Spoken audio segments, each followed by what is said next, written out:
ឥឡូវងាកមក Facebook តាក់ទងនឹងក្រសួងរ៉ែធម្មពលបូមខ្សាច់កាត់បន្ថយការបូមខ្សាច់កាត់បន្ថយបាក់ដីតាមច្រាំងមាត់ទន្លេលោកតាអត់តន់ជឿចៅនិយាយទេណាប្រាជ្ញធុរាយតែតាបានឆ្លើយរឿងបូមខ្សាច់ហើយបញ្ហាបាក់ច្រាំងស្ទឹងទន្លេបញ្ហាបាក់ច្រាំងស្ទឹងទន្លេមានតាក់ទងនឹងបូមខ្សាច់តែមិនមែនតាក់ទងនឹងបូមខ្សាច់ជាចំពោះដែលប្រែមកទៀតថាការបូមខ្សាច់មិនមែនជាមូលហេតុធំនៃការបាក់ច្រាំងទន្លេស្ទឹងទេក្រសួងធម្មពលនិងរ៉ែឬក៏មន្ត្រីដូចជាមិនបាននិយាយដូចចៅនិយាយទាំងស្រុងទេឈប់ឈួតជឿតាម Facebook ឬក៏ YouTube social media ដែលគេត្រូលរឿងបង្កហេតុថាបូមខ្សាច់វាបាក់ច្រាំងវាមានកើតឡើងអញ្ចឹងមែនតែការបាក់ច្រាំងស្ទឹងទន្លេមិនមែនមូលហេតុធំមកពីការបូមខ្សាច់ទេស្ដាប់ឲ្យបាននេះចេញសក់និយាយហើយខ្ញុំនឹងធ្វើរៀលធ្វើ short បន្ថែមទៀតបញ្ជាក់ការបាក់ច្រាំងស្ទឹងទន្លេវាមានតាក់ទងនឹងការបូមខ្សាច់តែមិនមែនជាកត្តាធំតែឈប់បូមទៅវាអត់បាក់នោះទេមិនមែនជាកត្តាធំដែលថាឈប់បូមខ្សាច់ទៅវាឈប់បាក់ទេពីព្រោះការបាក់ច្រាំងស្ទឹងទន្លេវាបាក់ដោយសារកម្លាំងទឹកហូរការប្រែប្រួលនៃអេកូបរិស្ថានណាវាបាក់ដោយសារពេលទឹកស្រកខ្លាំងពេកដល់ពេលទឹកឡើងជំហុកពេកចរន្តខ្សែទឹកក៏វាចូលរួមអញ្ចឹងរៀបរាប់ដំបូងការបាក់ច្រាំងវាជាបាតុភូតធម្មជាតិ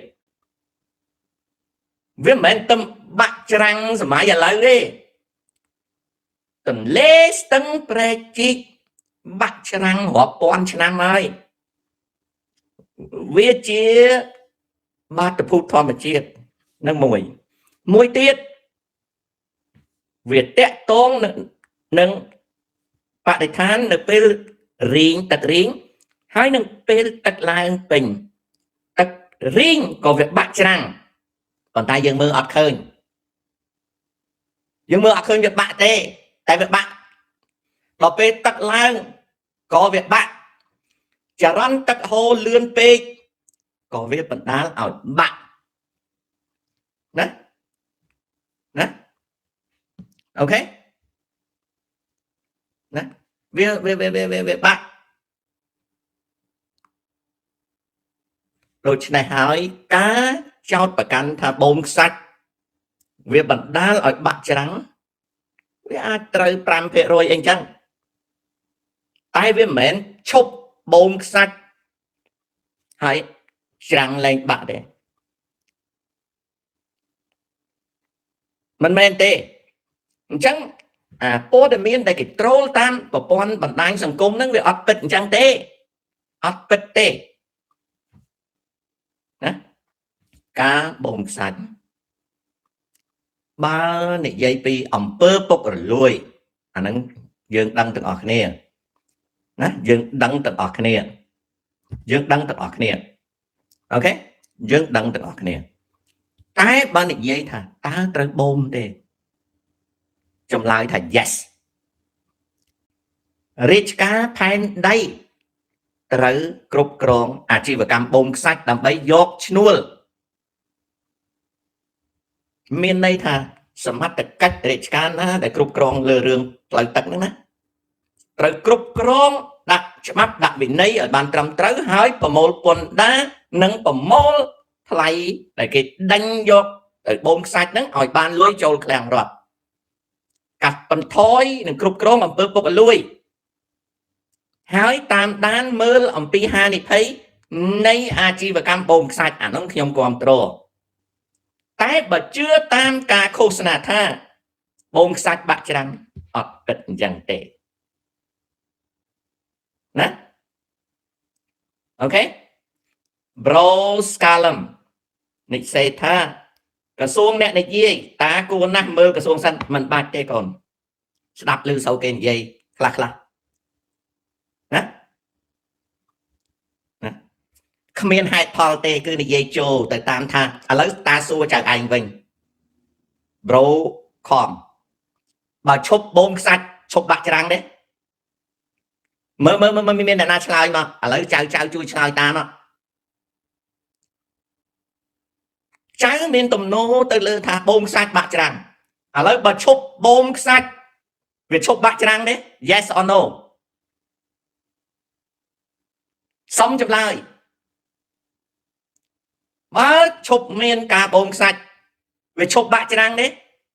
ý chăm bạch được đáp à cái xuống ná này gì cái xuống nè cái xuống của các ba nè mà nữ mẹ sao cái tha đấy nè nó chạy à lấy chạy anh slide mới đó về chụp bông sạch bạc răng à lấy chi lan từ khai bạc bông hãy đã mơ tưng sang cái trời khang cá nâng trời khang lại tới tự mơ đó tự mơ tưng sang cái tự mơ mê công lơ tự mơ tưng sla cu tự mơ tưng xiêm riệp tự mơ tưng bồ sạch đã mơ tư lục ơi lục đã mơ tư lục ơi lục đã tự mơ tư ta à tưng sang cái nó cái bông sách cái bạn gặp bạn sọc ngay tem mà đai nhóm buôn non cái rút trao à lấy đây tem nó bảo linh đây nằm chặt sập mà đó tem nhóm nó về phải học sập này bảo hai chẳng hay Paul bảo trai chui bẻ ta nữa chui cai ta nữa ok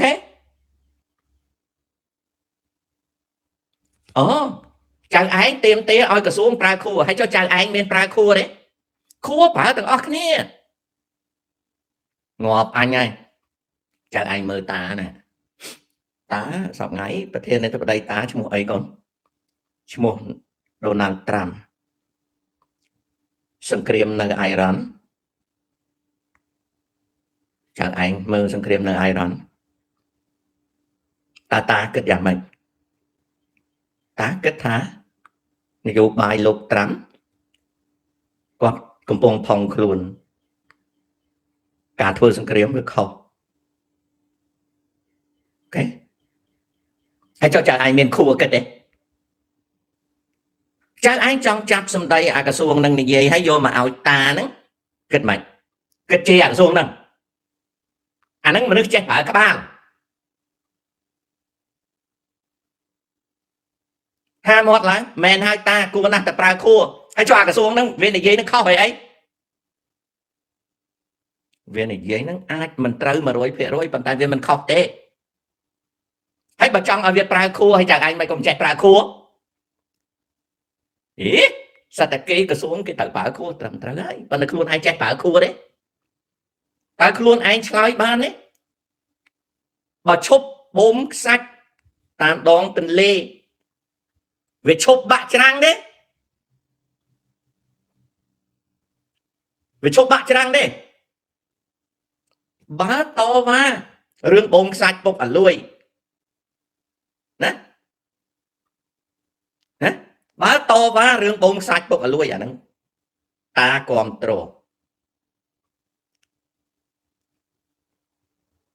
ណាតាគាំទ្របើថ្កោលទោសអំពើបងខ្សាច់ពុកអលួយកងសពគាំទ្រ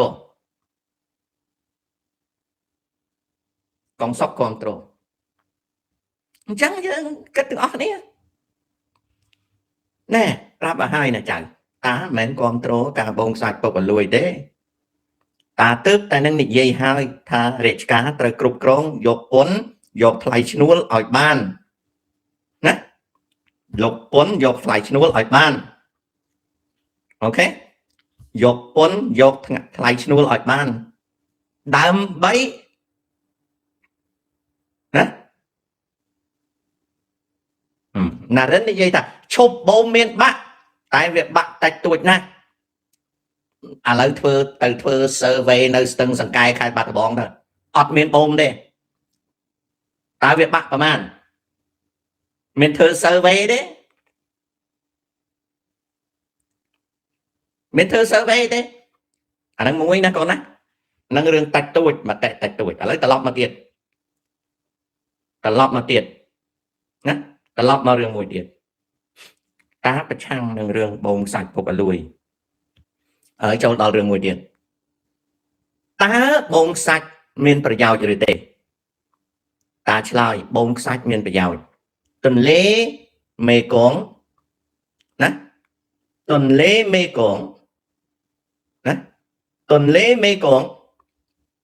គឺត្រូវបាក់ច្រាំងរៀងរាល់រដូវហើយការបាក់ច្រាំងនេះធ្វើឲ្យទន្លេរាក់ចរាចរណ៍នាវានិងសាឡាងដែលយើងហៅសាឡង់នោះនឹងជួបប្រទះបញ្ហា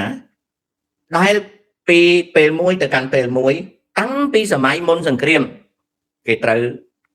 ស្ដារបាតទន្លេដោយសារសម័យមុនខ្វះឧបករណ៍ហើយខ្វះថវិកាហើយចរាចរណ៍មិនមមាញឹកដូចឥឡូវការស្ដារដងទន្លេមេគង្គក៏ធ្វើតាច់បច្ចុប្បន្ននេះទន្លេមេគង្គត្រូវស្ដារឲ្យបានញឹកញយព្រោះចរាចរណ៍ច្រើនជាងមុនរីឯការបាក់ច្រាំងវាជាបញ្ហាពិបាកណាស់បើវាបុកទឹកទៅខាងណាខ្លាំងខាងនោះរងគ្រោះណាហើយនៅពេលដែលវាបាក់ច្រាំងទន្លេមេគង្គអត់រីកធំជាងមុនទេកន្លែងខ្លះវាតូចជាងមុនពេលព្រោះវាដុះដីមកខាងវាទៅបាក់ច្រាំងមកខាងវារាក់ទាំងអស់នេះវាតាក់ទងនឹង navigational control ដែលរាជការត្រូវចំណាយលុយនឹងគ្រឿងจักរហើយនឹងការថែទាំភូមិសាស្ត្រទន្លេបើមិនដូច្នេះទេទន្លេនឹងវារាក់ធ្វើដំណើរអត់រួចទេក៏ជាបញ្ហាមួយណាចៅសេថាអ្វីដែលគួរខឹងខាងក្រសួងប្រាប់ថាចរចាជាមួយភាគីទាំងសងខាងរួចហើយនៅលើជាតិរាំងបើចរាចរណ៍បើចរចាហើយមិនមែនពួកគាត់តវ៉ាទេអារឿងហ្នឹងតើអត់មានយោបល់ទេអាហ្នឹងពេលវេលាហើយនឹងទង្វើអាហ្នឹងខឹងតាមិនមែនហាមមិនឲ្យចៅឯងខឹងទេណាមុខងារតាគឺបញ្យល់ថាតាវាបាក់ច្រាំងហ្នឹងមកពីបងខ្សាច់ទេ yes ជាចំណែកមួយចុះបងឈប់បងខ្សាច់ឈប់បាក់ទេ no ណាតាប្រាប់ហើយតាអត់គ្រប់គ្រងការបងខ្សាច់ពុកអលួយទេឥឡូវចៅឯងប្រាប់ថាក្រសួងថាវាចរចាហើយតែការចរចានោះចៅឯងមិនសប្បាយចិត្តទេព្រោះវាអត់ទាន់មានការចរចានិយាយត្រង់តាអត់ដឹងរឿងហ្នឹងហើយតាមិនដឹងថាចរចាយ៉ាងម៉េចណាអូខេមិនដឹងថាតាចរចាយ៉ាងម៉េចតើក្រសួងណាទៅធានាប្រជាជនថានេះបងប្អូននៅច្រាំងនេះរាជការធានាថាមិនអោយបាក់ទេអត់ដឹងហើយបើបងប្អូននៅខាងហ្នឹងនិយាយថាខ្ញុំបាក់ដោយសារគេបូមខ្សាច់ឈប់បូមទៅរាជការក៏ត្រូវគិតមើលត្រូវចាញ់ទៅស្ទងមើលថាតើការតវ៉ារបស់ប្រជាជនថាវាបាក់មកពីបូមពិតឬមិនពិតទៅស្ទង់ឲ្យប្រជាជនមើលអាហ្នឹងមុខងាររាជការតែបើរាជការគ្រាន់តែប្រកាសថាអត់បាក់ទេគ្មានអ្នកណាអាចមកធានាបានទេហើយរាជការធ្វើអញ្ចឹងក៏មិនត្រឹមត្រូវដែរអាហ្នឹងយើងនិយាយឲ្យវាមានហេតុផលទាំងអស់គ្នាអូខេ567.87កំពង់ផែរបស់វៀតណាមបម្រើផលប្រយោជន៍វៀតណាមគេនៅក្រោមទឹកវាអត់មានប៉ះពាល់អីយើងទេហើយបើយើងត្រូវការកំពង់ផែយើងធ្វើនៅលើទឹកក៏វាអត់មានអីប៉ះពាល់គេដែរអូខេអាហ្នឹងអញ្ចឹងណាកូនណា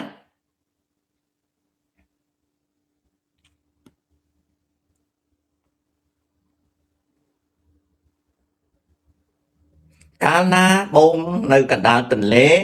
ធ្វើឲ្យខ្សាច់នៅច្រាំងទន្លេចាប់ផ្ដើមហូរច្រោះចូលទៅកណ្ដាលពិតហើយអាហ្នឹងគឺហេតុផលនៃចរន្តទឹកអូខេពិតហើយលីសិងហ្វូតែឧបមាថាកន្លែងហ្នឹងអត់មានខ្សាច់ទេកន្លែងហ្នឹងអត់មានខ្សាច់ទេណាហើយបាតទន្លេរាក់តើរាជការត្រូវស្ដារបាតទន្លេទេ yes ចុះមិនត្រូវស្ដារបាតទន្លេព្រោះត្រូវការចរាចរណ៍នាវាចុះដល់ពេលកាយបាតទន្លេតើបាក់ច្រាំងទេ yes តើត្រូវឈប់ស្ដារបាតទន្លេដើម្បីកុំឲ្យបាក់ច្រាំងទេ no នេះគឺជាបាតុភូតធម្មជាតិផង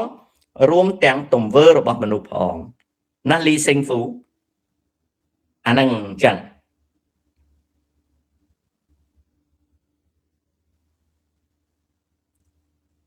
អាហ្នឹងអញ្ចឹងបាទ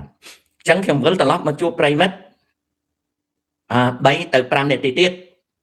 នៅក្នុងវគ្គនេះមុននឹងបញ្ចប់ចង់ប្រាប់ថារឿងព្រំដែន